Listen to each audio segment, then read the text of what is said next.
streaming, and also defer to two chairs because this is being hosted jointly. We can open our meeting. This is the planning board meeting of February 18th, 2026. Start with roll call. Brian Belkin. Here. Jim Bluestein. Alden Clark is not here. Charlie Palmisano not here. Jamie Pennington Here. Tainter here. Jack here. Matt Heffron Here. and I am here. So we have 6. Do you have the Zoom on? I do, yes. Is there any? Not at the moment. Yeah, keep an eye on that. I do. Oh.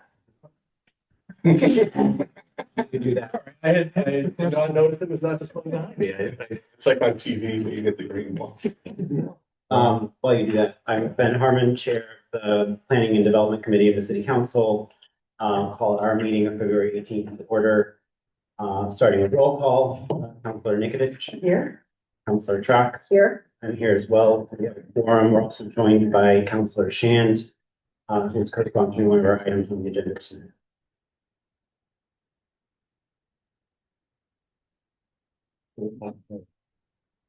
Yeah.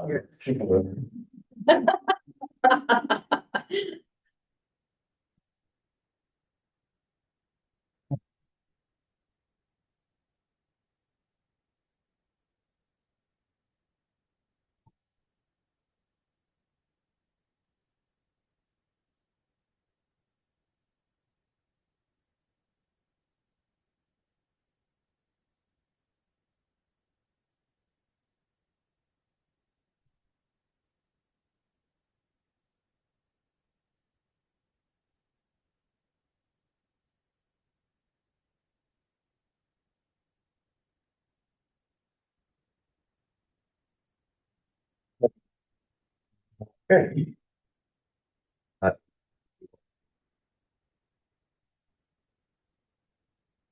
We have a joint public hearing tonight, two items on the agenda. One is a proposed amendment, zoning amendment related to the Brown School Overlay District. The other is a proposed zoning amendment related to Forts Lane. So, Andy, I think you were going to speak to the Brown School. Yeah, if you'd like me to do that now? Yeah. Okay, and I'm just announcing as well, we have. Okay, so with respect to the Brown School Overlay District, just a couple of slides to speak to that. I'm not going through all the history, of course, I recognize about Brown School in the city for a number of years.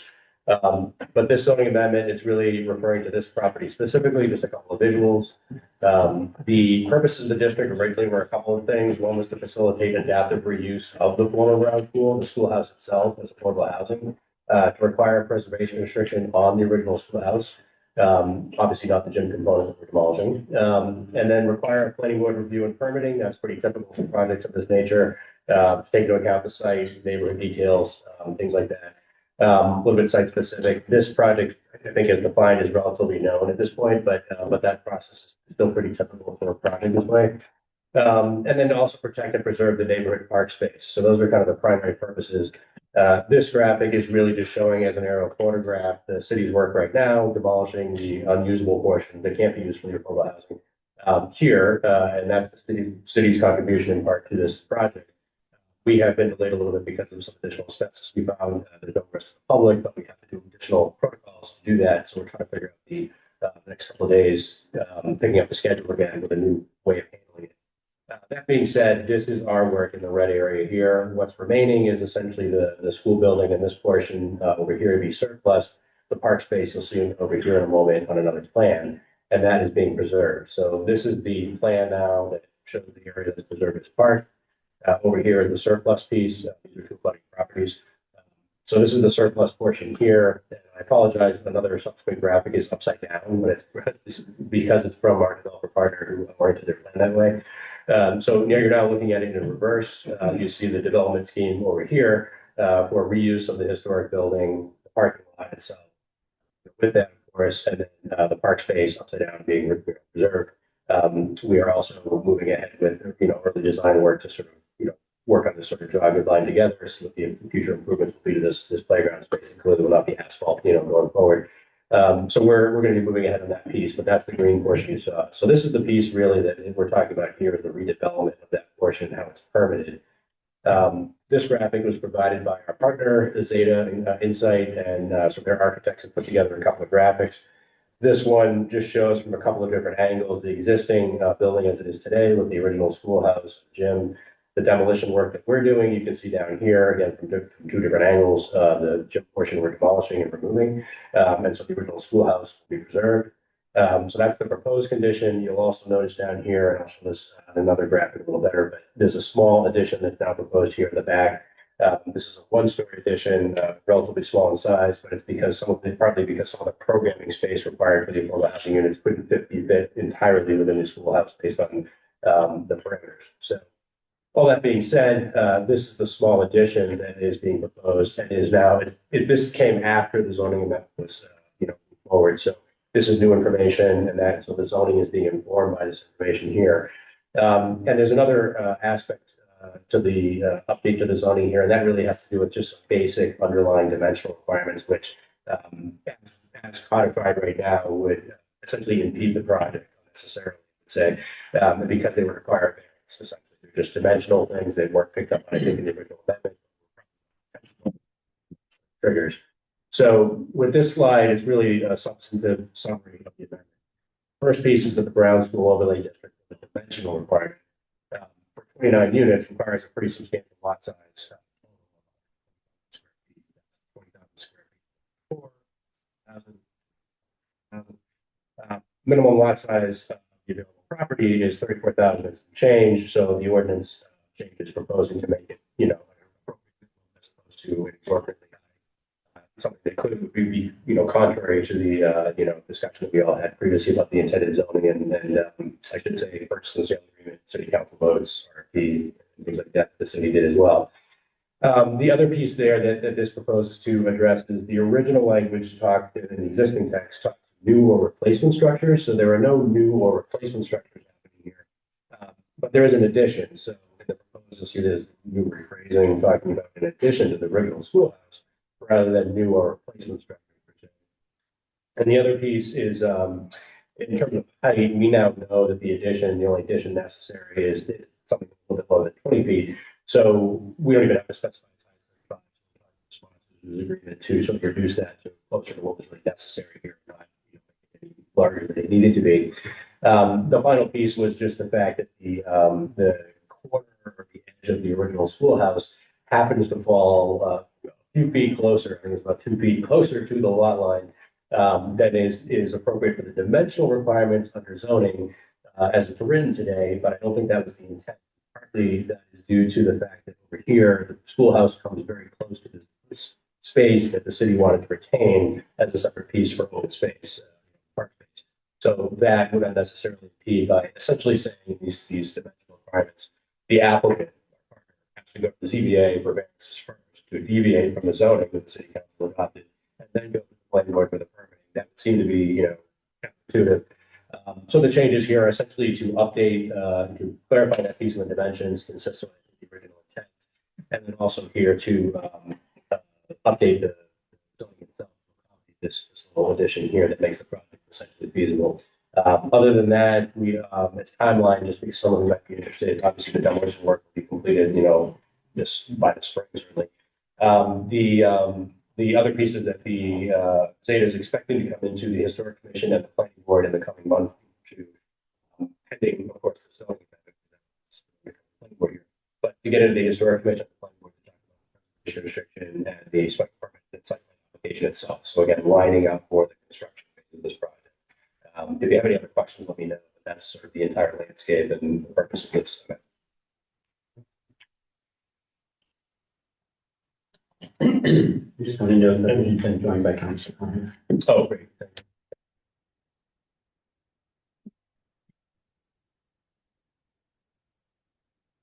you. Any initial questions? Any questions here? I'm good, thanks. Ben? Well, just on public comment. Please. So we'll open up the hearing for public comment. If you have a comment, please come forward to the lectern and state your name and address. And try to keep your comments to a couple of minutes if you can.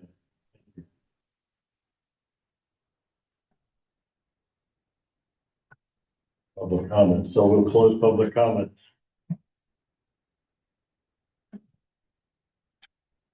Anybody have any motion? I think we need a motion I would, from the planning board related to the proposed language. I would recommend that I would move that we recommend approval of amendments as written. Second. Got everyone here tonight, so we can do this with a show of hands. All those in favor? Opposed? Okay, so planning board recommends language as written. Thank you. And I think we should hold this in committee for our next meeting next week. We're maybe taking action on here about the comment.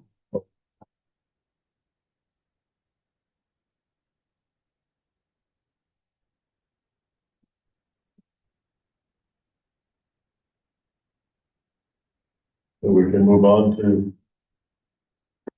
courts and lanes.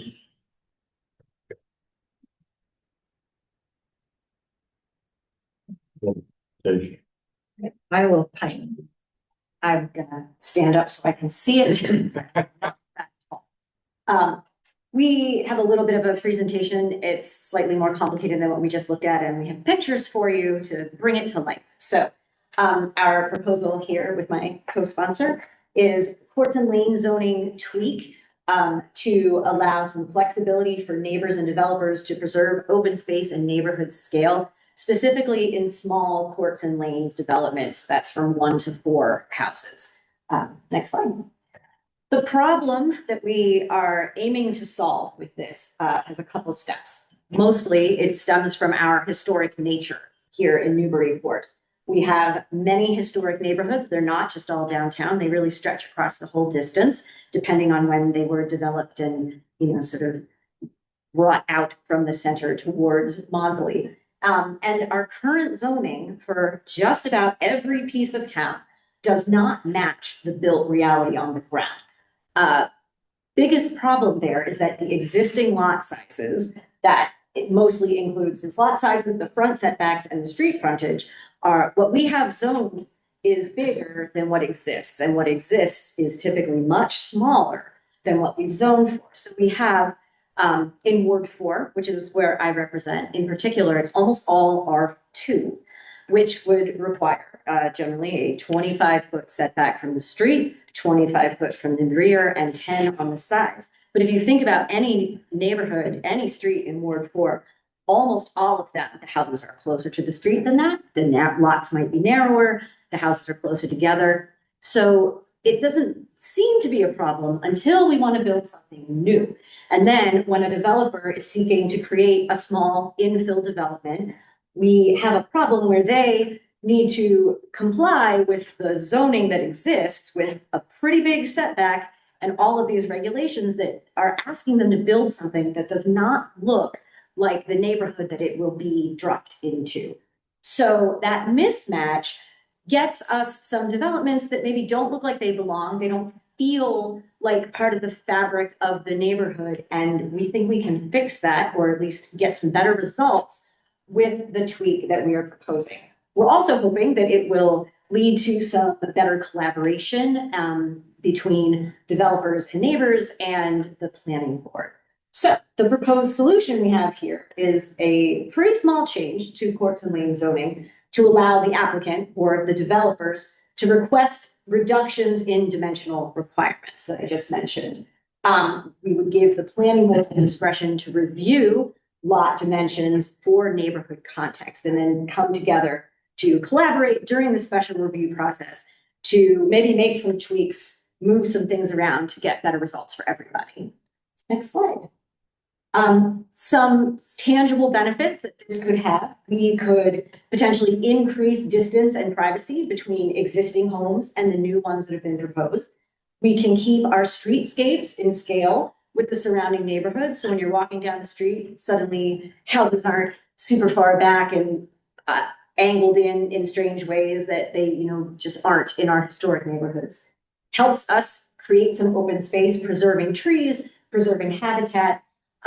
For developers, we can also sort of optimize the siting on the lot. Sometimes those big setbacks require homes to be sort of shoehorned in ways that don't always feel natural.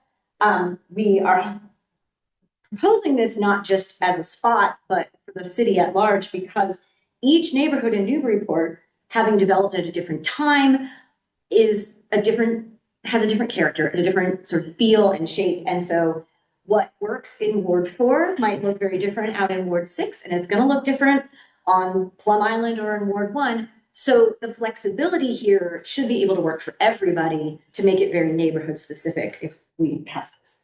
And of course, it helps address unique abutter concerns in any project that comes up. Examples, here's the pictures I promised. Right now we have, and this is what sort of put this on the table for me in Ward 4, we have a proposed development at 18 Highland Avenue. So we can see here, this is what exists now. We have a parking lot, we have the medical office building. This is right across from Anna Jake's, which you can't quite see in the picture to the left. And we have a lot of existing trees and landscape buffer. Many of them are mature. A lot of that landscape buffer was created by a variance in the past, and it doesn't look like much now because this photo is in the winter, but it is very green and quite a habitat and buffer for everyone involved. Next slide. The original sort of drawing here shows us it's broken into 4 lots, which is the max for this, Courts Lane development, and we have the buildable envelope here with our by right setbacks. So that's what we're looking at. And we can see, especially in lot 4, which as it exists, has a lot of plans we're seeing there. This leads to a lot of sort of habitat loss, clear cutting of trees to fit the homes in what we are saying we need to do by right. However, if we can apply some flexibility, next slide. Oh, actually, we're not going to apply the flexibility yet. We're going to see the way that the homes could be slotted in here. You see a little ADU on plan in lot 2, and we see these in particular at lot 4. This house is sort of squished back into a corner, kind of off of that hammerhead. And again, that's where we're seeing a lot of sort of tree loss, and also just a sort of a strange relationship to that hammerhead because of the 25-foot setback. But if we had some flexibility, and this is certainly not definitive, it is illustrative, but we could cluster these homes closer to the proposed street and closer to each other, thereby providing some relief and privacy for the neighbors on Arlington behind them and saving a lot of trees. In particular, we can see we have a lot of flexibility with that 4th lot, and putting the house either closer to the hammerhead or even on the other side of it is what's sort of drawn.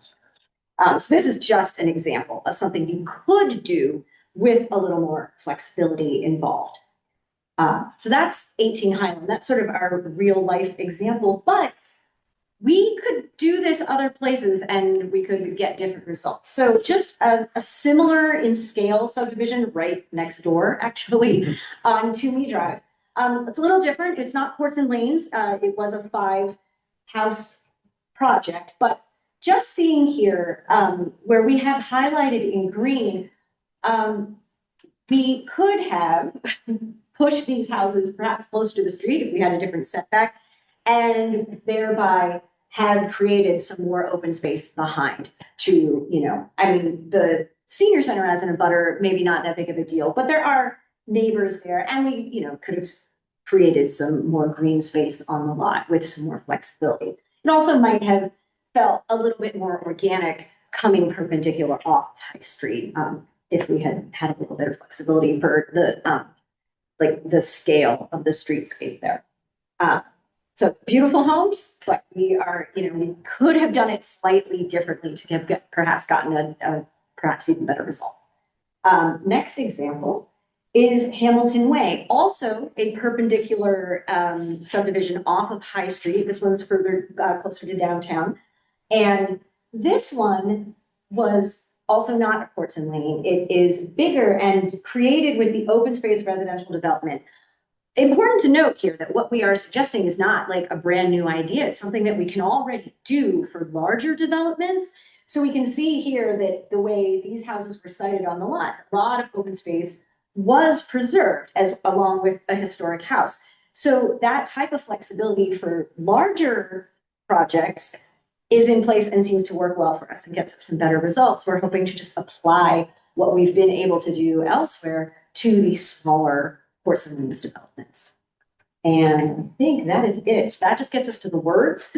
What we had originally proposed to you on the next slide was this, but we took it a little bit back to the editing room to make it hopefully a little bit easier for the planning board to work with, if you like it. A summary of the changes we've made, create a new subsection D, that's sort of housekeeping. What we've cleaned up in what we're proposing tonight is limiting the flexibility for dimensional relief to 3 really specific things. We wanted to keep it focused.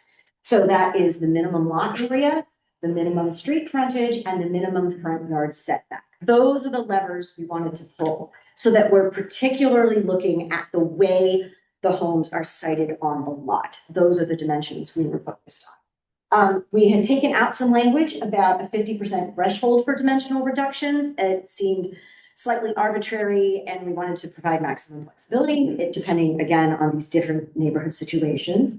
And we added a piece clarifying that the planning board, with reductions of these dimensional requirements, can then have some give and take, specifically to increase rear and side setbacks in trade and to require landscaping and screening for abutters, for which would typically be on the back and the sides. So that's what it's just setting up some more obvious language around the give and take that we're hoping to achieve.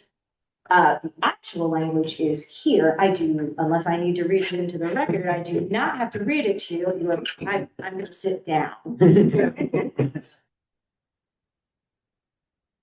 Just to clarify this, so this version is the one that is most recently posted and has been distributed to counselors and like the most recent version submitted for consideration this evening. Questions or comments?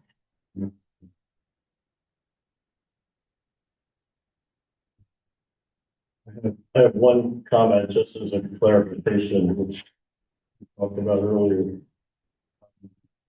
This amendment doesn't address dimensional changes to the right of way that is established for the lane.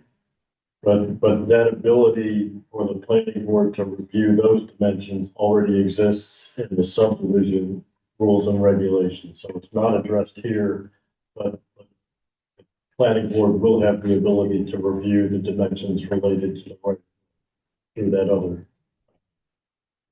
If I could just one brief comment as the planning director, I definitely support in general having a little bit more flexibility. As the sponsor pointed out, some of the things that we have in zoning are, we're inherited by in other places.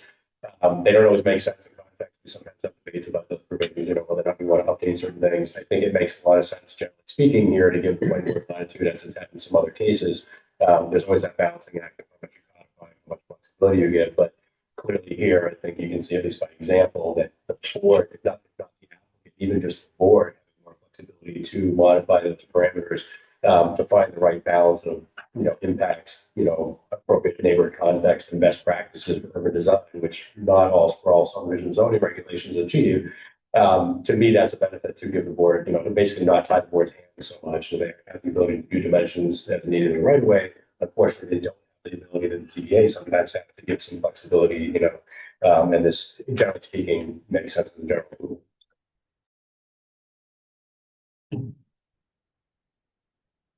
One comment, 2 comments actually. One, with respect to removing the 50% threshold, that was of particular importance to me in terms of front yard, because in many cases in the R2 district, the front yards are 5 feet, 7 feet, 10 feet, and all of those would not be permitted if we had kept them in the 50% threshold. So I think that was a really good change to make.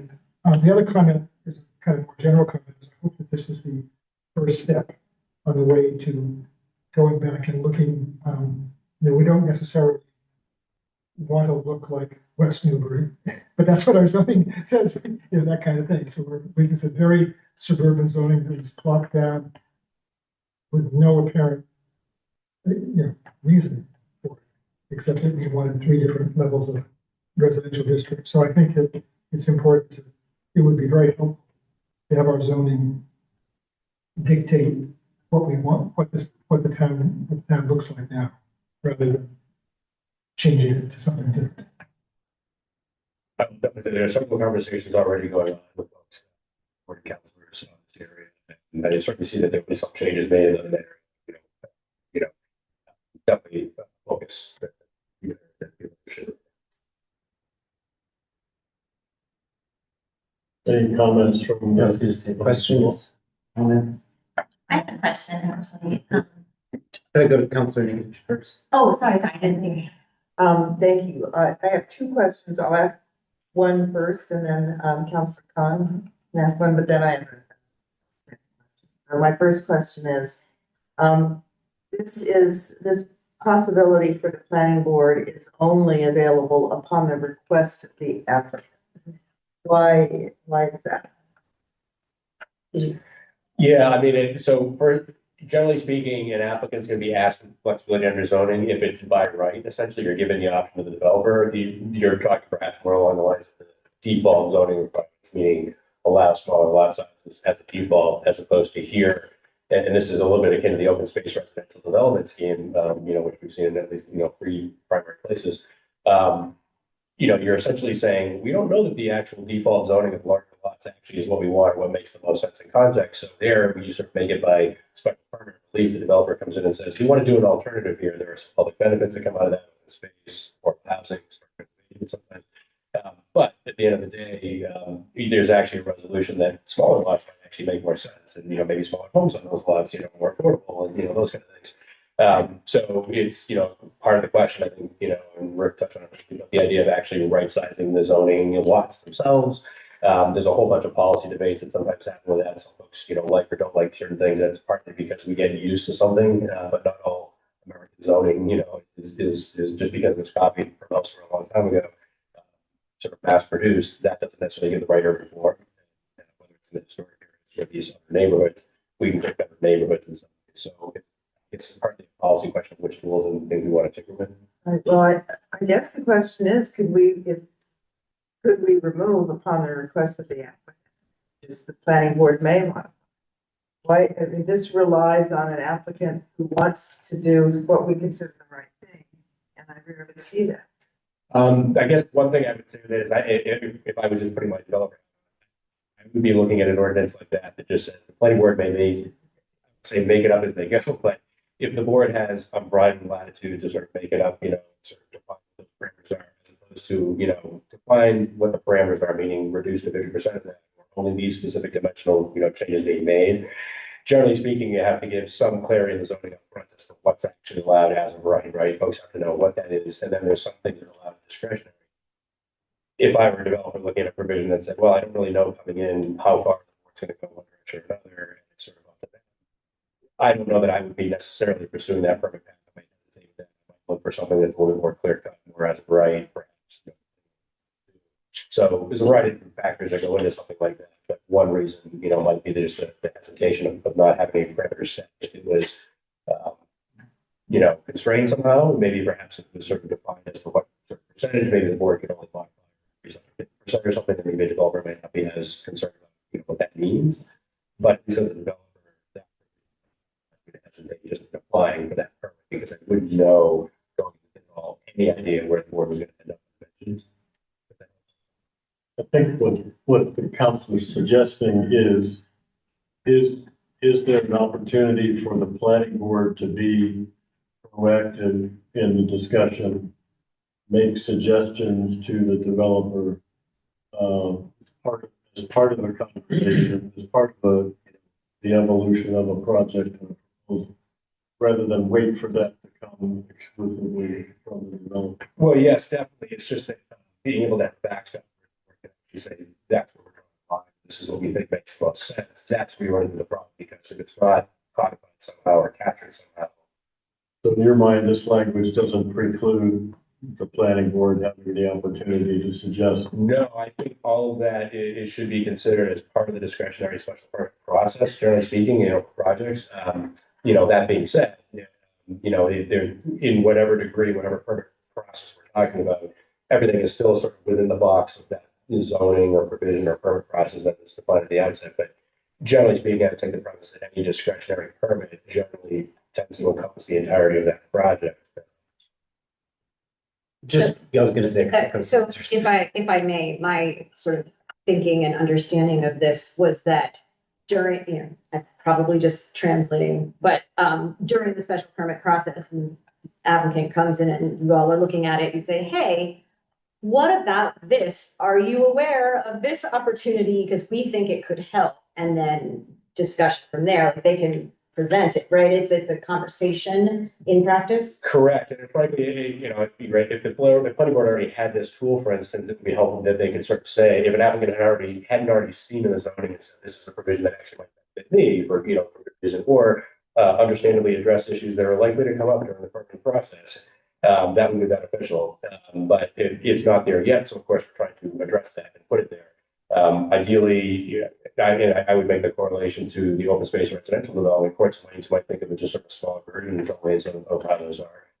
And again, why not apply the same sort of logic to giving the board some flexibility? I don't think that precludes the larger discussion. What does actually make sense for the default underlying zoning? That's a discussion and changes I think we should look to do for appropriate reasons. But separate from that, where the board here might be constrained, I tend to look at it because I work on the public side. I tend to look at it still a little bit more so from the public side. Even though I'm trying to put the developers side on as well, I care most about what's hands are tied right now by the inability to flex on the dimensional requirements without saying the applicant. You now also need to go to another board, which is really unfair in some ways to this board, given what they're trying to address, and also to the ZBA and the applicant to have to do that extra process to get to that same potential end result. You have two boards that are functioning in a discretionary fashion, different contexts, ZBA and planning board. This board just happens to have a little bit less latitude in some ways to do some of this, and so it makes sense to perhaps give this board a little bit more latitude.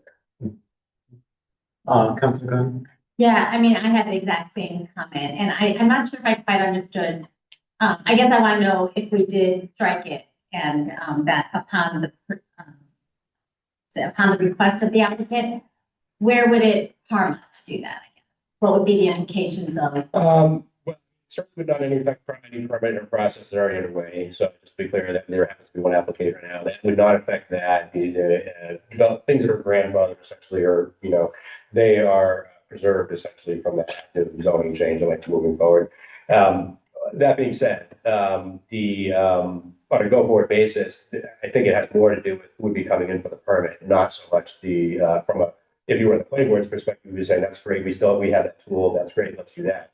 But we have to recognize, I think the main thing is just if the developer applicant's looking at the permit process, will they feel that that's a permit process they can go through? Will they be trying to flush that out in some way? Will they go through and then find out they don't like where it's going? Then for some other developments, even under zoning, that's I guess consideration that comes to mind for me would be, would they change course because they're not sure, like I said earlier, they don't know where it's just the planning board may modify certain dimensional requirements. Well, does that mean the board can increase it to 200%? It's not clear 100% like what latitude or the developer or applicant might want to know a little bit more. I really understand Councilor Nichols' question, and if we step back and think about this courts and lanes special permit, the applicant has to request that anyway. It's the first step.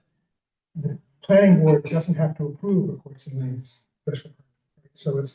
So in some ways, I can see the idea of almost removing that phrase upon the request, whether, because the applicant is already making that same special permit request. This is a request within a request, in a sense.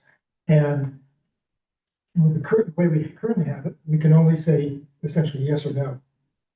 And this gives us the ability to say yes, but, and to provide some more flexibility. So I think we need to keep in mind that nobody has a right to, of course, a nice special permit. It's all discretionary now.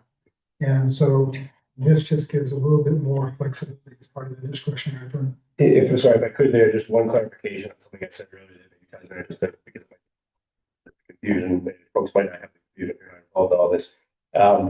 To be clear, the developer in a current application can benefit from or take advantage of the zoning change that's being adopted if they so choose. So for instance, in the current process there, just to be clear, what I was referring to there was the fact that if we're adopting something here and the zoning is saying this is now a new requirement, the board can unilaterally impose a requirement, which would be if we took out that first phrase about upon the request of the applicant. In that scenario, the developer is preserved and can essentially take benefit of the zoning that was in place prior to that, that zoning amendment being brought forward. So I did, just to be clear here, that would be if the question is sort of like, why not give the board the ability right now to just impose it immediately? That doesn't mean the board can immediately impose it in an active application, because in fairness, there's under zoning and development regulations, generally there's, a benefit to having gone to a certain step before some other thing, changes the course of what the permit process would be. So I don't know if that helps to clarify. Maybe the call Just to add to the discussion, I think one of the things that I think about is, we think of that as the initial step. They make a request, but we know in practicality, it's a process. They come in with an application. And one of the first things we do is initial impressions. And we start talking about, well, did you consider this? Did you consider that? And oftentimes we say, go back and take a look at it. The restraint we have is some of the things we think are encouraging, we can't even suggest because we don't have that flexibility. So I would look at that as a statement that it can't come from us. We don't plan the land, but there always is an interactive, and then you horse trade, right? You say, look, on that particular lot, that's difficult. Don't do that. We'll work on that one separate from the other one. So I look at that as not benign, but still important. They have to request it, but it's a dynamic, it's a iterative process, and then we get to approve it or not. So we don't lose anything in the process with that statement, I don't believe.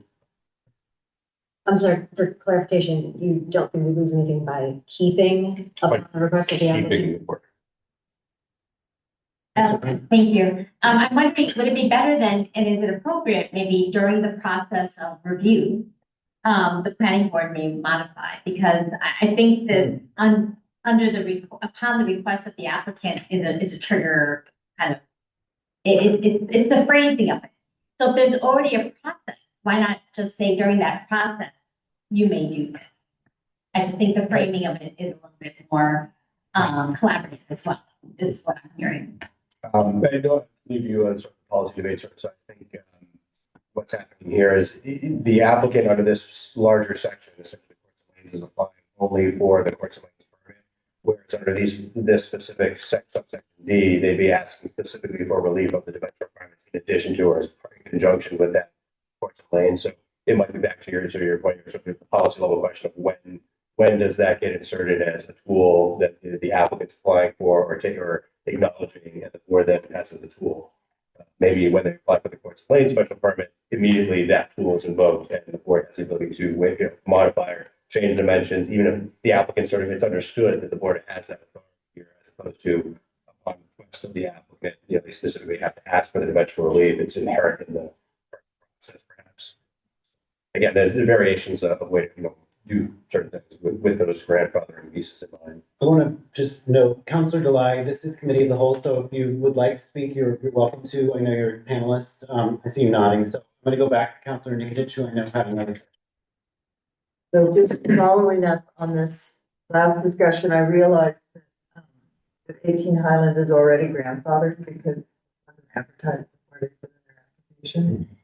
And it sort of seemed to me that maybe this was for that one, for this situation, but I'm looking at it beyond this. And I liked Councillor Khan's suggestion.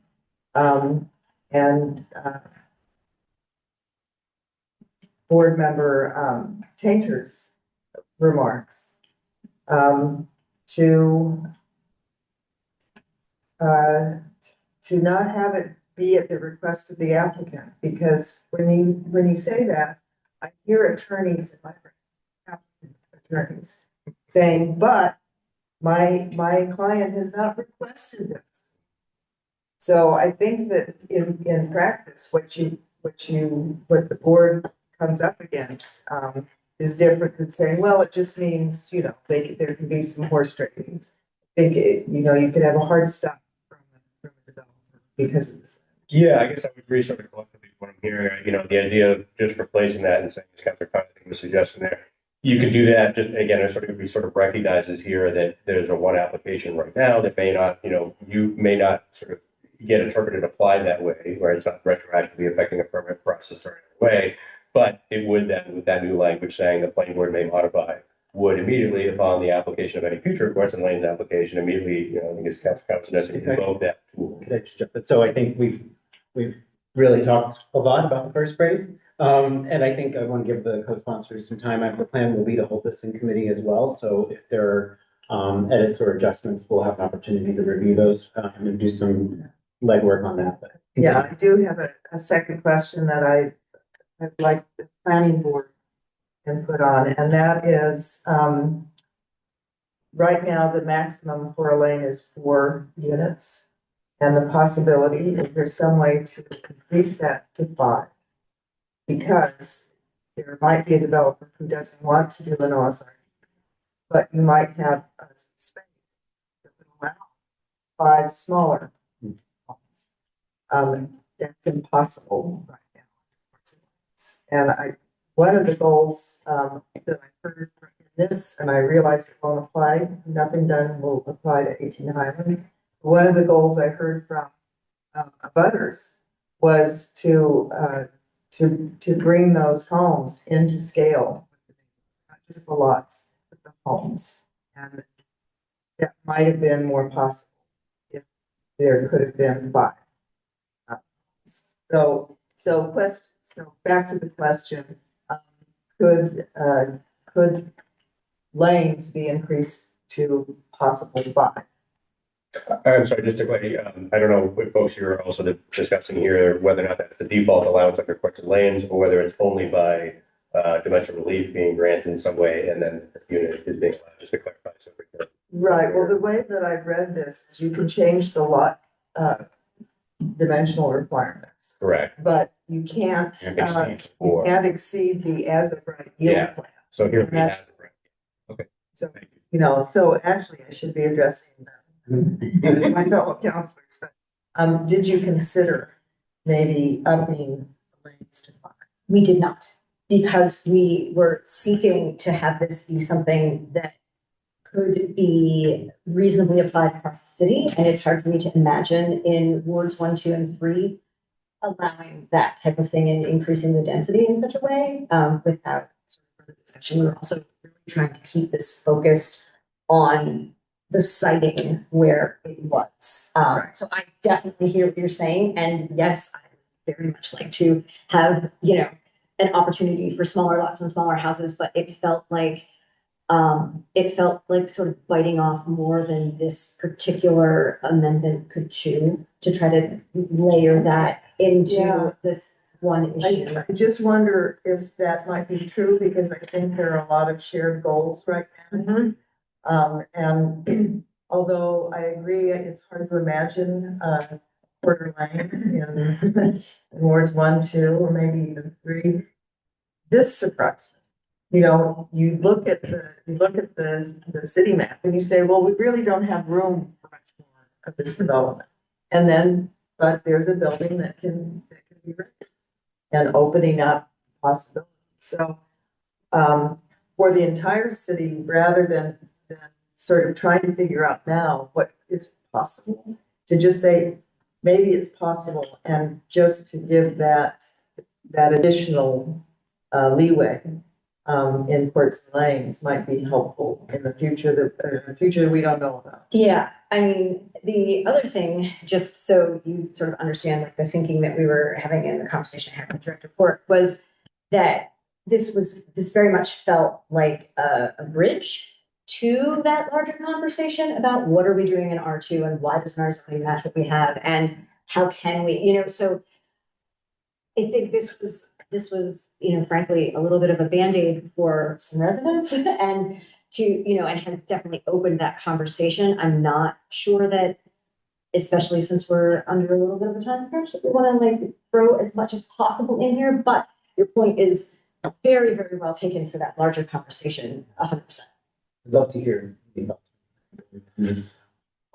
I would agree with that. I think what we're talking about tonight is giving the planning board the ability to deal with particular site issues on a project by project basis, based upon the formula that lanes allow for residential. I totally agree with the broader discussion about potentially downsizing lots, downsizing dimensional requirements. And I think the byproduct of that is you could revisit the courts and lanes with those smaller lot allowances, and it would be logical to get to 5 or whatever.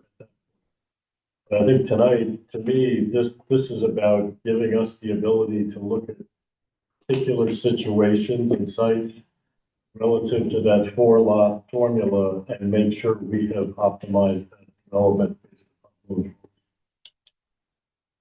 That's just my point.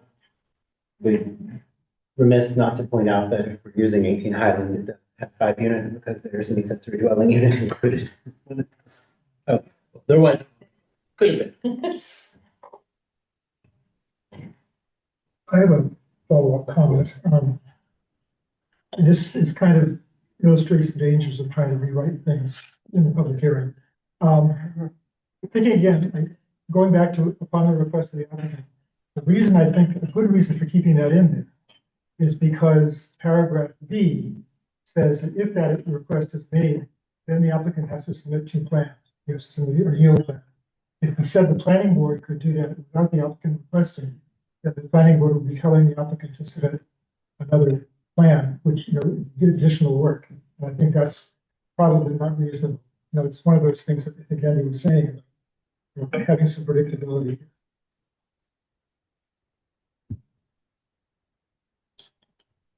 Yeah, because you can replace it with upon agreement of the. Yeah. Right, so all of a sudden you soften the word, but it still has back and forth dynamic, and I'm pretty comfortable that they are coming for a request. They are coming with a whole set of things, and we're not shy to ask for consideration on other options. And with the flexibility, it even makes it more real, because sometimes we're doing a foot just to turn the building just a little bit. It makes no valuable difference, but we're trying, and this just gives us that extra, every house is 5 feet.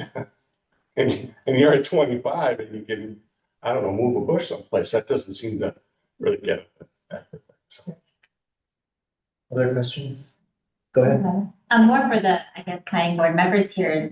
Looking at our zoning ordinance, we don't refer to as a right yield plan. So I'm curious, what does that mean to you as you look at this? What does that mean? I can start. It's just, because we use that term in the open space residential, that concept. So it basically means, what you could do as a right without going for a special permit. And so, just to demonstrate what the total development potential of a lot is under the underlying zone. And then, that's as simple as I would say. Yeah, so it would just be yield plan, because in just looking at the zoning ordinance, I just did a search on as of right. It just popped out at me that as in that section B. So from a terminology consistency in the zoning ordinance, if we don't call it as of right yield plan, that's why I asked. We're creating kind of a new framing for you. It just says yield plan. You could use more words to say a yield plan demonstrating the number of lots that could be developed as well. Yeah, I just kind of hesitate about introducing something that's kind of as of right is always a trigger, you hone in there. So I just want to be careful on the use of that. Definitely understand the concern. I guess I would just say that the as of right is already sort of its own established term, right, in terms of what it means, the base default that everybody knows. Then you apply that to another term that is used elsewhere in the ordinance, the yield plan. And because that's so frequently used, zoning ordinances in the development, community, it's very understood. Even absent, we could sort of add in a very specific definition. We could, speak to a new term or like the sort of or something. But at the end of the day, I don't think there should be very much dispute as to what this is referring to, only because it's very clear, also by reference elsewhere in our ordinance, but also the common practice is essentially that as of right underlying zoning. So surveyor, in this case, engineer comes in and says, here's the lot layouts with the roadway that meets this other regulations, and then lots that can bring up that, here's what it is. And that becomes your as of right yield plan, which means the maximum lots and lots. So I do think, I guess, as far as like right now, what attorney or developer kind of forward, you might debate over the application and interpretation of that. Phrasing. Counselor July, I see you took yourself off mute. Did you want to ask the question or comment? Mine is actually a comment. I just wanted to acknowledge my support for. We're not hearing you. I'm not sure if it's a microphone or.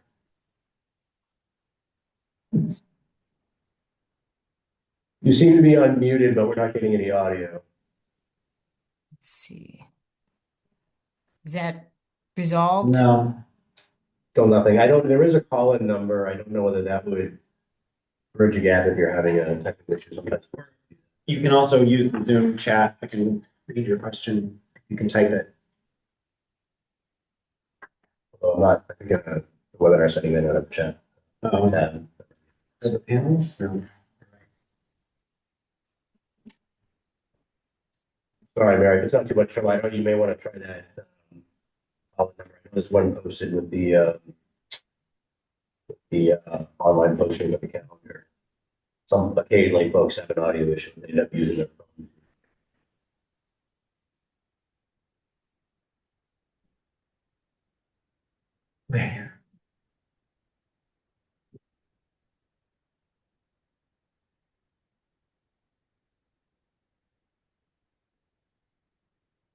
Anything else on the council committee?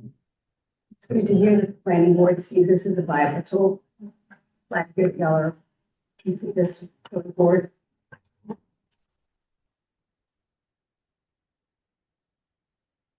Can we open public comment? So why don't we open up the meeting to public comment? And please come forward, state your name and address, and try to keep your comments to a couple of minutes. Thank you. Good evening. My name is Madeline Nash, and I live 19 Arlington Street. And thank you very much to Councilors Track and Chan for sponsoring this amendment. My husband, Glenn, Casey, and I are very supportive of this proposed amendment. We are dealing with the proposal, as you've heard a lot about already tonight, 18 Highland Ave subdivision. So I won't go into all the things that I was going to say about how this would help address what we're dealing with in terms of impacts on our homes, primarily our backyards. I think having a smaller front yard and some flexibility on the dimensions in general would be helpful in terms of saving trees and reducing impact. And this is, super timely. I realize that, this is a developer. I'm appreciative that the developer has already, I think, improved from the original plan that was submitted. And I'm very appreciative of that. And I'd like to feel like there's sort of a give and take process. And I think that the planning board is working towards that with this particular subdivision. I'm hopeful that this amendment can be approved in an expeditious way so that we might actually benefit from it. Realize that there's the underlying concept of grandfathering. This public hearing was already open, but I'm hopeful that we can have an informed approval process with the planning board, working cooperatively with the developer and the concerns of the neighbors. Thank you.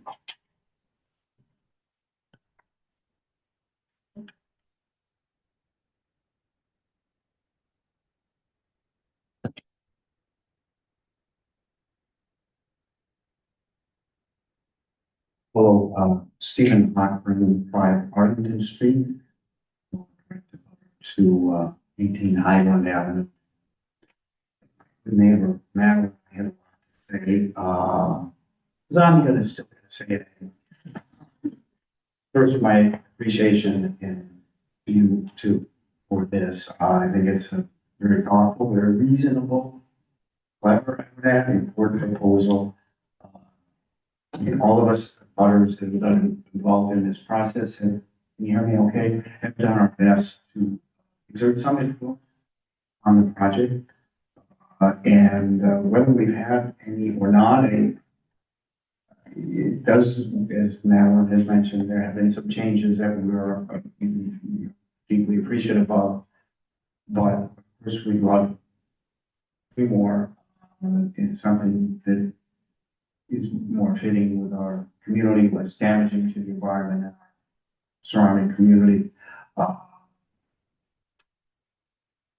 And I do think that everything that has been said here tonight is so relevant to the issues we've been facing, and the fact that the zoning requirements may very well make good sense in some parts of the city, but they don't in others. And I guess I'm sort of fumbling here to make a coherent statement. But perhaps, I don't know, it's a comment, not a question, but I would pose a question. That it seems that this, even if it's passed, won't apply to 18 Highland Avenue, but what if the developer is still interested in making some changes that he can't currently make due to the R2 zoning, and did apply for this extra flexibility, would that be a possibility? Could I front speak to that? Just to clarify, and I apologize for any confusion, but this is sometimes a tricky area, non-conformances, zoning changes and timing and all that. But just to try to put a little more emphasis on something.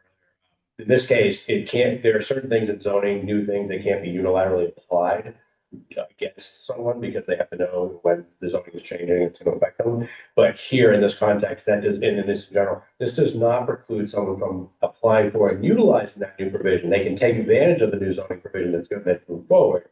It's just that you can't retroactively apply that, unilaterally, some new dimensional requirement, that sort of thing. So yes, the answer here is yes, the applicant here could benefit from, could request, and work with dimensional, parameters here with the planning board if that's the question.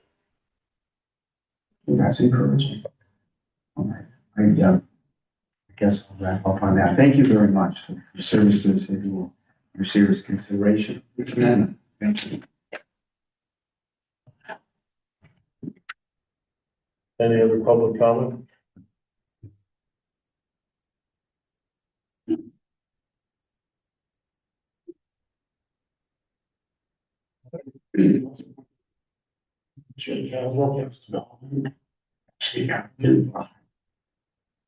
Just generally speaking, working with becoming a developer, everyone always gets worked up. Working with the board, and neighbors, we're using massage to get to it. I think that, if the board has some ability, such as reducing setbacks and stuff like that, I wouldn't say everything on it. Something like a developer take advantage of, just generally speaking. I mean, I think everyone has sufficient zoning, and we have to meet with anyone, talk about it. We do have some things in the books, but, in terms of dimensional requirements, stuff like that, the board has things like just front yard setbacks, 1800. If they can, if I don't have to go 25, I can pull forward, stay in a building envelope, get to the back.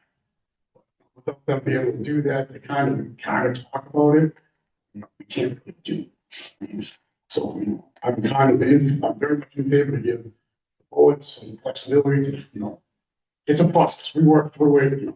Some people don't want anything, and some people do something. In the scheme of things, it has to make sense to the developer. For you people to even see the project, it never comes to fruition. No one knows about it. But in terms of, the board does a very good job in working with. We're looking to see do this. You kind of understand it. You work. eventually it's a give and take, and it's fine, you just can't go anymore. Just saying, like, what is a good job using their own discretion, so they can have a little bit of flexibility. Like, you know, I've met with Chairman Cooper before this came on, and it's clear to say, like, you know, you can't take 4 big lots, switch 4 small, no developer's gonna do that. It's just, you give me 10, give me 6, yeah, we'll do that. You know, so in terms of, like you were saying, our council indicated, like, yeah, if you do a, you know, neighborhood like that, and condense it, we gotta produce more yield. That way you can actually create the affordable housing element you're looking for, because the road costs so much, costs the same when you do 4 big or 4 small, you know, relatively speaking. Then it has to go to the developer, what's the value? Well, a 10,000 square foot lot, that's the value.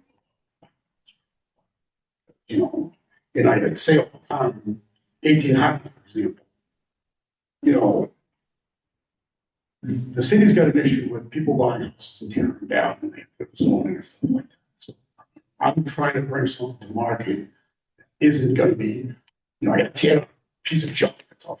Besides it, I'm gonna bring something to market that, you know, hopefully someone doesn't go look at the other town, rip something down, then have to go to zoning and squeeze something in, just, you know, the dimensional requirements are set by zoning, you know what I mean? So I don't want to take too much time. I think it's a good track to go. I think the city needs to work on larger scale, some zoning changing, and we used to have R3 that kind of nits, good zoning. Here, they talk. Thank you for your time. Thank you.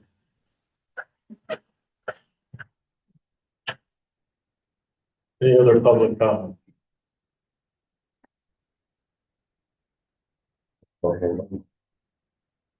No. So we'll close public comment. Any further discussion before we get to a motion?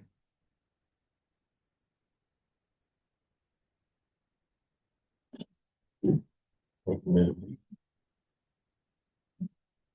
want to try to put a motion? Well, I was going to raise for discussion. Back to paragraph B, again, trying to look at changes to zoning while we're sitting in a public hearing.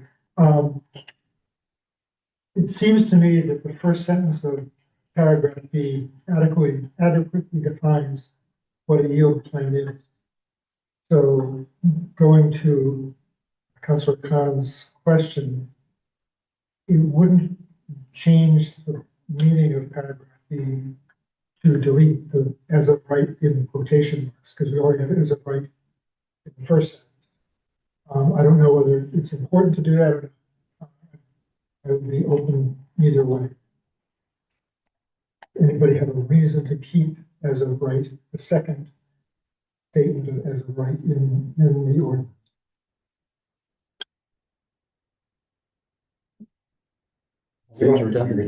Yeah. Yeah, as of right in the yield plan or next one. Make sure that it's the other way. In that case, yes.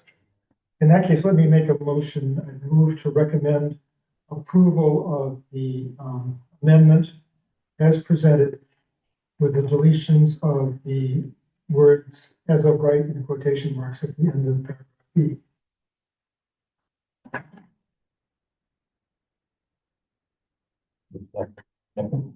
A second. All those in favor? Opposed?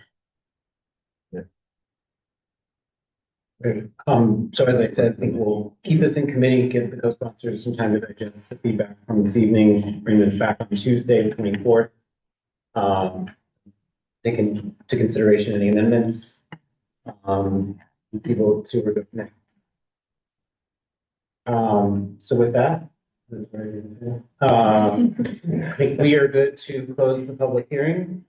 Give a motion to do that. Motion to close the public hearing. Second. All those in favor? Aye. Motion to adjourn. Motion to adjourn. In favor? Aye. Thank you very much. Thank you.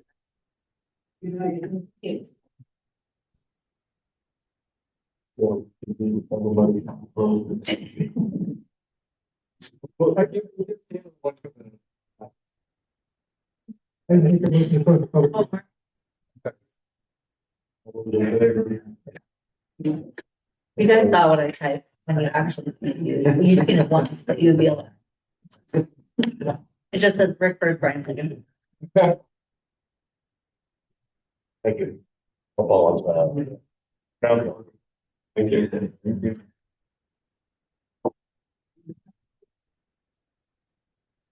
Have general business approval of minutes.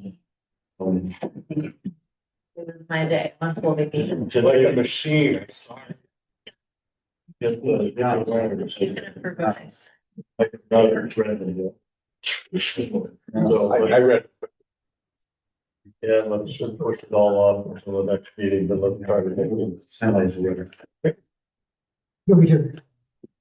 It won't be there. While we're talking meeting minutes, can I just say publicly, thank you very much. For your- Not any. I was like, what should I say? When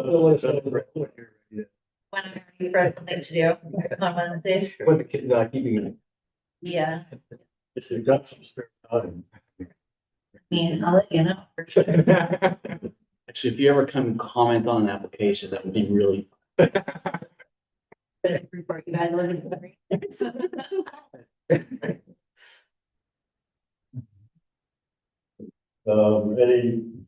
other?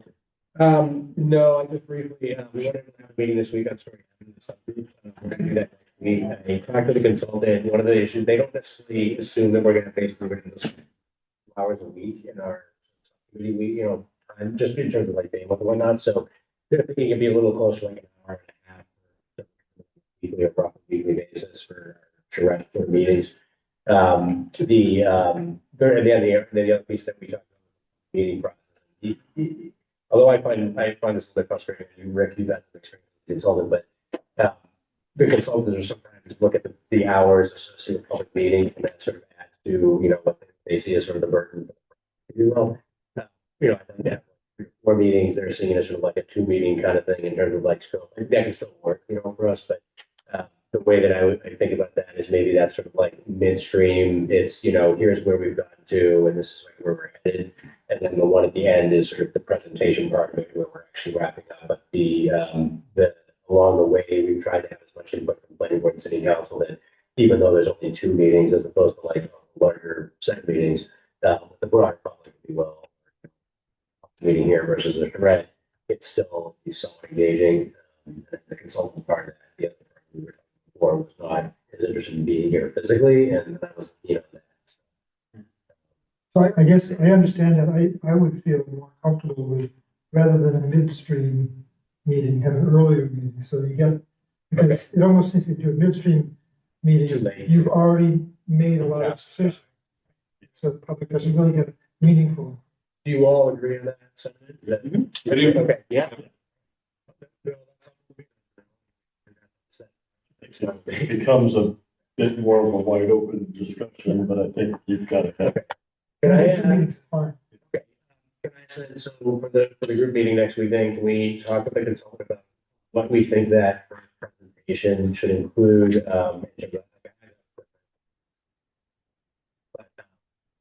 How that should be presented to the public, we have, we have the overarching theme of what we want to do for the general public to be, hear that. We can talk about things, we can see the, what we want to do in the future there. In terms of any like visuals, even early on. I think that, to me, it would be helpful to have less presentation and more participation. More input from the general public. Yeah, so maybe, I wouldn't go into a lot of detail on ownership or existing parcels or existing Yeah. uses. More like, visioning. Yeah. What have other places done, how, to change the character of a place like this? And what kinds of things, could you imagine? Yeah. And then kind of do in a workshop setting, rather than projecting on the screen. So I'm glad you heard that. Can I, so, if you ran this, just let me know that, because that really helps us. Does everybody like the idea of doing it more like we might have some breakout tables, there's more of a workshop style with the general public, and they're giving us some of that early input on, we have sort of in that format where it's more engaging as opposed to the presentation part of the public comment coming to the podium, but actually, in working groups almost, we can sort of share and distribute a bit ourselves and tables, working with folks and getting that input and then reporting back. I like that idea. I think, as much of the community as possible in that early process that helps inform what we do. Yeah. That's an interesting discussion, because if you've got a series of breakout tables and it's basically a blank slate, those tables, and you're asking the public for ideas, I'm not sure where you end up. Well, it has Rather than having them react at least to some. Well, that was initially thinking it might be a little bit of like some visual or some progress of where the discussion is going, at least from the planning board's efforts, right, in this discussion, so that they had something, in part, they're sort of like slate, in part commenting on something, I think, right? More of both, but I certainly see the arguments on both sides there, but I was partly feeling initially like they have something to respond to a little bit as opposed to just completely blank slate. Though my sense is with the types of public comment engagement we've had in Newburyport, I think a lot of folks might naturally be inclined to comment on some of the same things, but I think it'd be like easier to do so. I've seen it done both ways successfully, so it's really, isn't this something we're asking the consultant to guide? Like, Yeah, but they also need to know what we think will work best locally, and that's sometimes, best determined by us locally, in some ways. So I think having some of your, I have my own thoughts on it, but having some of your input on what you think would work here, so as opposed to only the third party consulting you see in other places and kind of apply the best practice they might think. Well, there's there's a whole way to do charrettes, which is like it's kind of whiteboard, but it's structured. It's not like wide open. It's not like here's a blank piece of paper, give us a bunch of.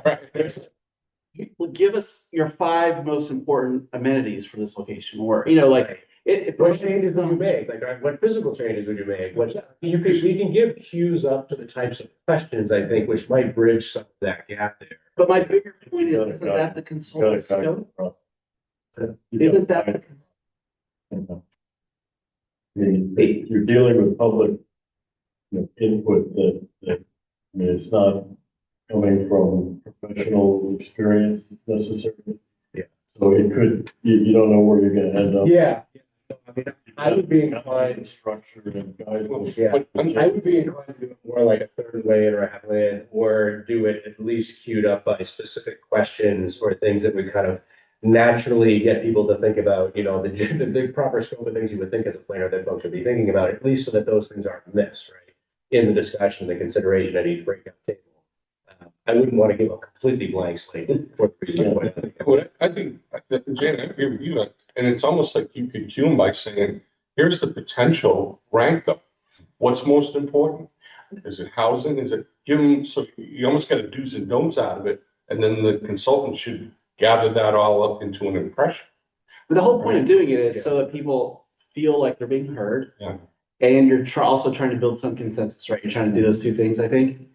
But in my experience, I've seen different consultants guide this in other communities. There's like 20 styles. They're all very effective. They have to be kind of authentic to the consultant, though, because I don't think consultants can think a style that's not authentic to them. So I'm just curious, like, why isn't this is a bigger question. Why isn't this the scope of the consultant figure this out and make a recommendation on what the right way to go is? Well, I don't generally approach contracts and consultants saying, you tell us how you want to do it. I don't think that's a good way for us to operate, generally speaking, just to be clear. I would rather tell them this is what we want and what works for us. I have no problem deferring to experts on their best practices, including others in my field where input's appropriate. But I also do not go by the premise. I had a discussion with somebody DPS the other day, and they were like, you tell me what we need, what I need to sign as a change order for the contract. That's not how it works. We're supposed to be dictating what works for us. So what's an example? So what's an example of a successful process that's been run in the city? Then is there one we can emulate, or? Well, the last time I remember seeing, I got more like hands-on charrette, the first charrette type sort of hands-on charrette thing that I last saw, and I don't know whether I would say sort of successful or not, but because of the mixed sort of history and all the details, but on the Central Waterfront, you might remember years ago at the library, there was a charrette that, I think it was the library, that we had it. Anyway, I immediately popped in my brain thinking about that one, that you could debate pros and cons of that one. A lot of folks at the meeting there were sort of suggesting, hey, we want some sort of, some combination of park and building and so forth. And clearly we didn't end up there. But that was an interesting process to have discussion, sort of the mixture there. And we had the park input, and we had the other, folks, with different thoughts, and we had the Union Studio studies and whatnot. I do like the idea of the breakout group kind of focus to it. I think that's a good way of, engaging the community and getting them involved in it, sort of bridging the gap of just doing a presentation and saying, come to the podium and comment. So I like that, but I also think to some degree, I agree with Bob, that I think we have to, determine what we think makes sense, part of the process here, but I think also for the landscape of it, I'd rather give some kind of few questions, for instance, or things like that, make people think about the right things, or some visuals and things to react to, rather than a completely blank landscape, because if they haven't had any, that's part of the problem we have, is a lot of the zoning regulations and things that we've developed over time are not, in fact, developed by professionals. This is something I actually lament on, is So Yeah. we're not talking about blank slate, but Yeah. so let's build something into what we're talking about, because we could talk forever in a circle.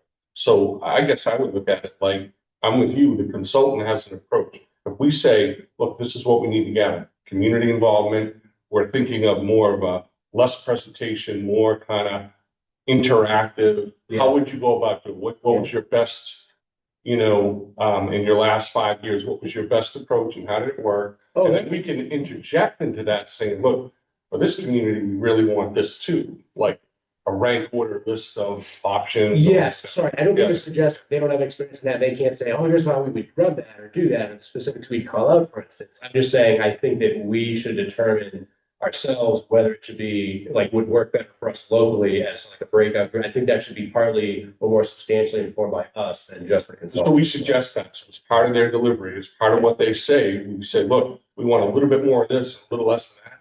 But without knowing, because if I'm with you, if you tell them to do something they don't do, Yeah. they're gonna go through the motions and then just say, wow, it didn't work, but I never did that.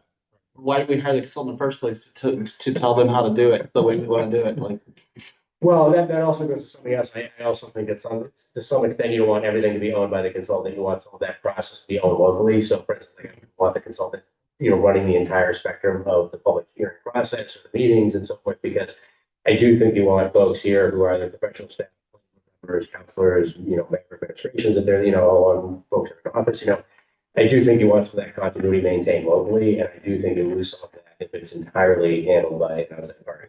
So, Yeah, but it's on all or nothing, right? So I think we're always gonna manage it, right? Yeah. Always gonna have input. I'm a consultant, that's what I do for a living. So I'm telling you, that you just tell them what you want, and then they'll come back and say, okay, we're gonna approach it. Does that make sense? Yeah. Here, The other question here, I think that I saw coming up when we were asking was sort of, is the initial meeting in the middle or at the beginning, and is it informed by some sort of, introductory things, or is it more of a blank slate? Those are the two things And that I just saw. that was what my reaction was the way you initially presented it. It sounded like the consultant was already going to have done a lot of work, and we were going to be going in a certain direction. And I didn't want that to happen as the first public meeting. I wanted to have the public. Yeah. So I think that, I do think it's a mixture of presentation and participation, but I just think that you're not going to get into the detailed weeds in the presentation. You're going to be talking big concepts.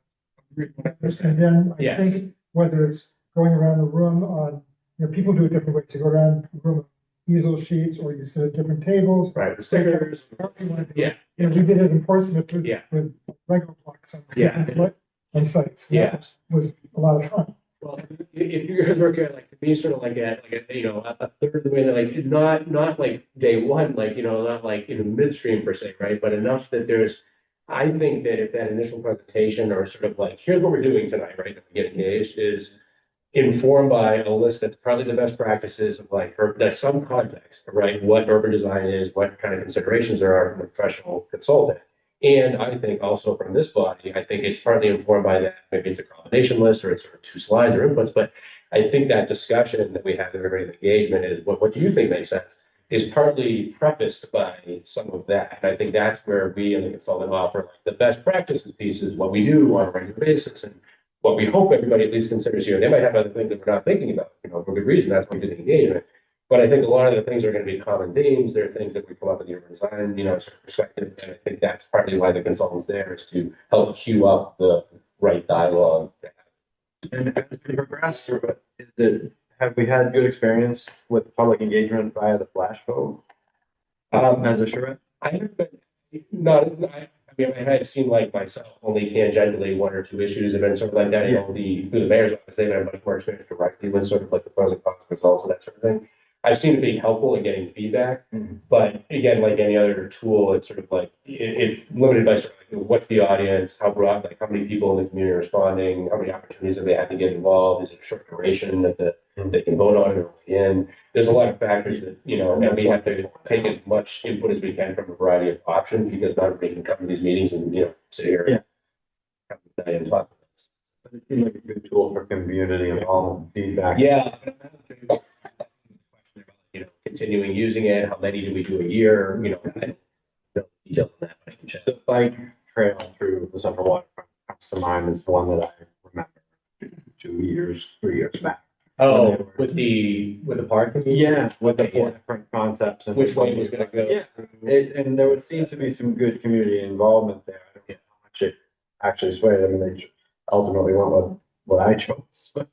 There were four different options in the flash vote, and it looked like there was a couple. Remember the flash vote? I remember the flash vote, I remember the meetings, and there's a lot of discussion. Yeah, it was an excellent tool from I remember the meetings, I remember the flash votes, I do remember the meetings, and the discussion.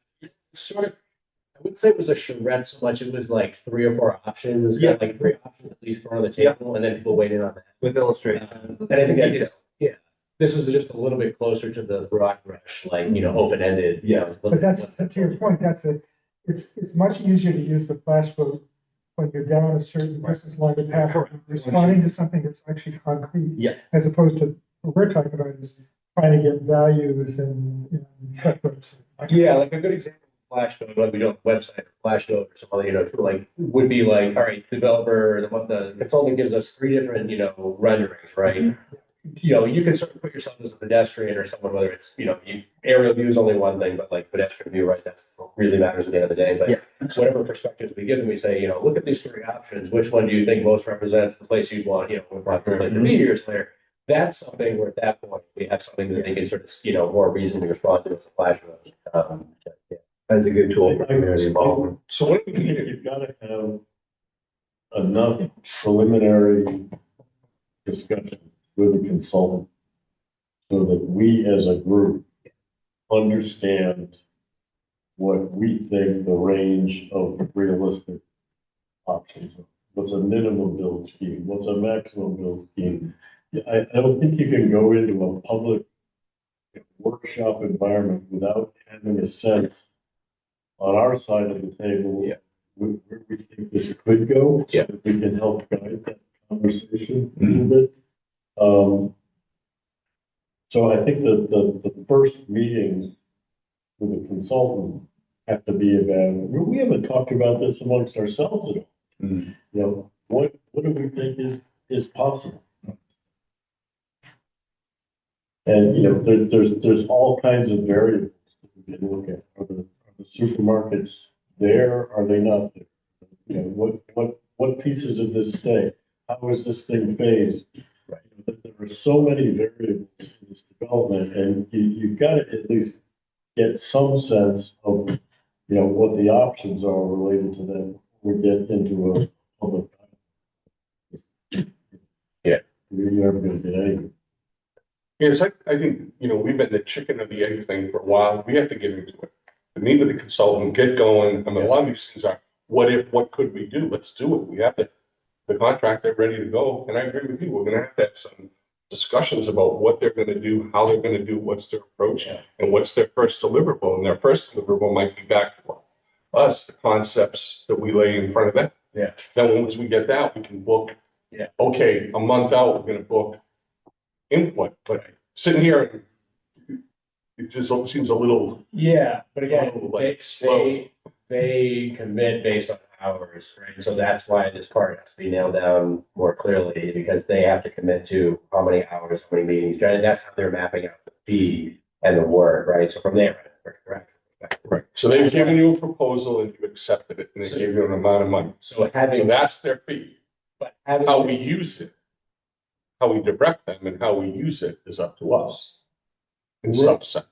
Right, but that corresponds to when these contracts are done. it's based on the presumption that there's a certain amount of number of meetings or number of. Correct. Right. That's how you write a proposal. You say, I have to go to so many of these, I get it. Right. But I guess what I'm saying is, until we engage, until we get into it, a lot of these questions are going to be answered. Right?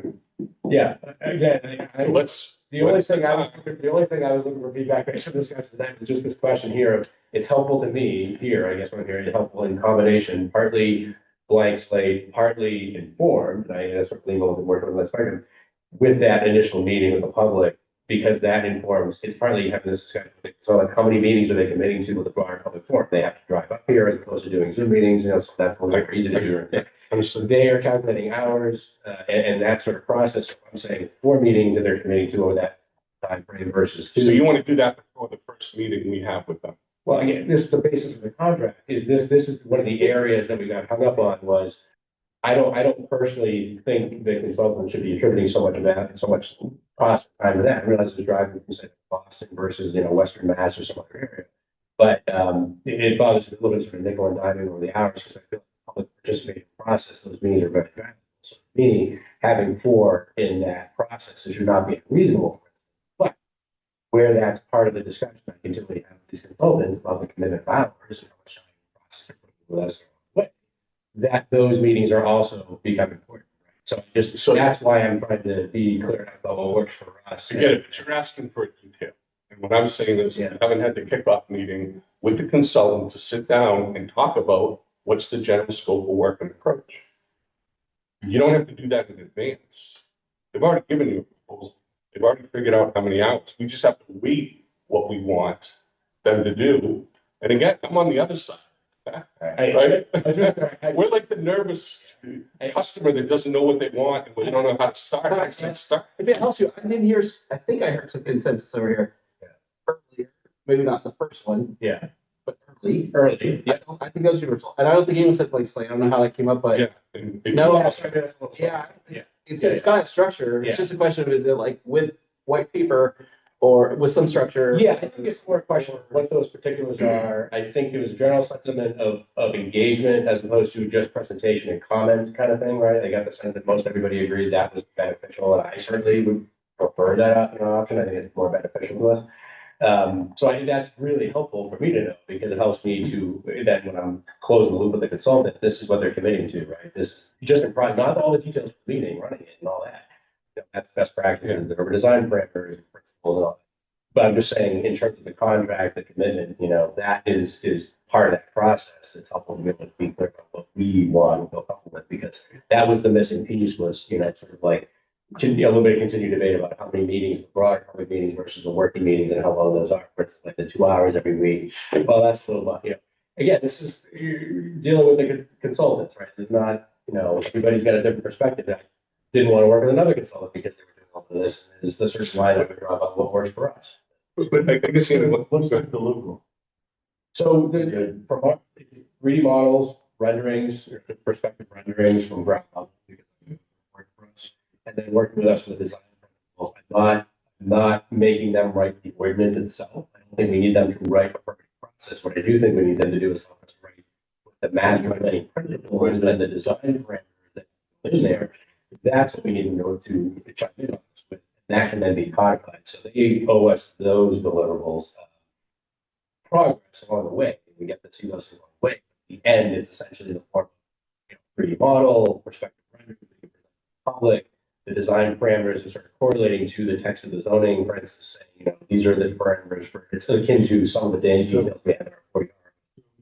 So just in terms of their scope, to me, there is an initial phase of looking at precedent examples. Yes. Of development, understanding what's been done out there and what we can learn from. Yes.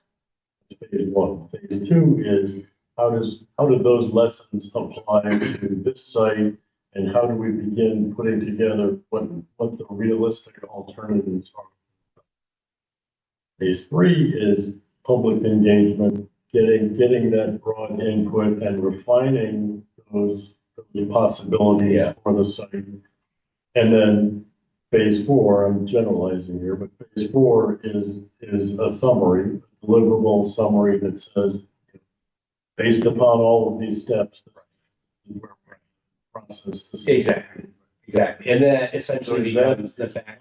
that in their proposal and scope of service? Yes, the only thing was this hours of the meetings. Understand Yeah. it. So I guess we used to do the meetings as an additional service because you could never predict how many. Right. Well, and I try to be appreciative too, because frankly, as a consultant, I get it, like, they all have a similar concern to some degree in that, because they don't know from a public process, every community is different, right? And I stepping don't know into, what you're doing. I realize, that. Yeah, So the way you write that is they carried so many, yeah, and then they either say you use those to your appetite, or it's gonna be extra if you want us to do 10. They're yeah, not just gonna eat the cost. And I didn't get over that, but I guess the way I look at it, and maybe I'm a little slow, but we started this subcommittee almost 2 years ago, a year and a half ago.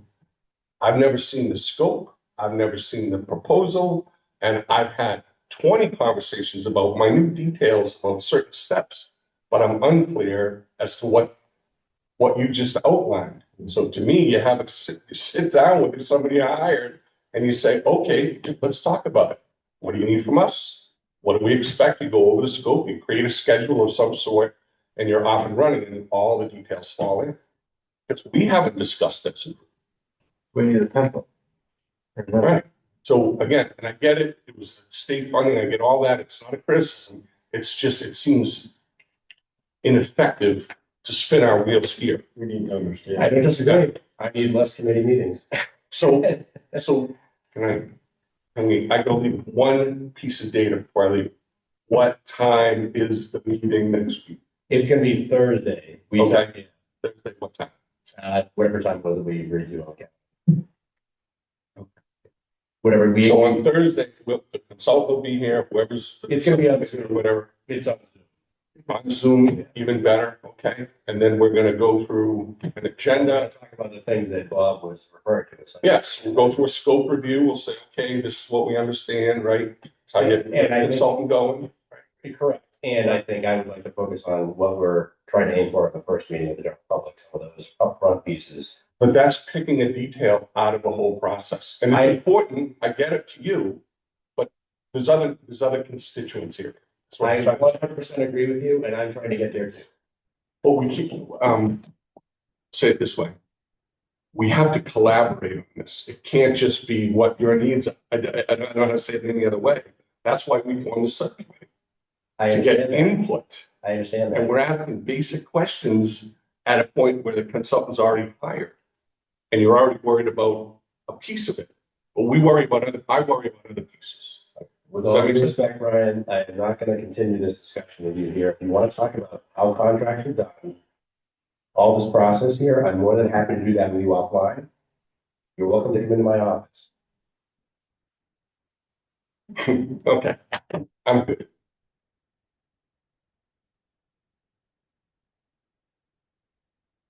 Interesting. All right. Motion to adjourn? Second. Any other business? Next. Motion for adjournment.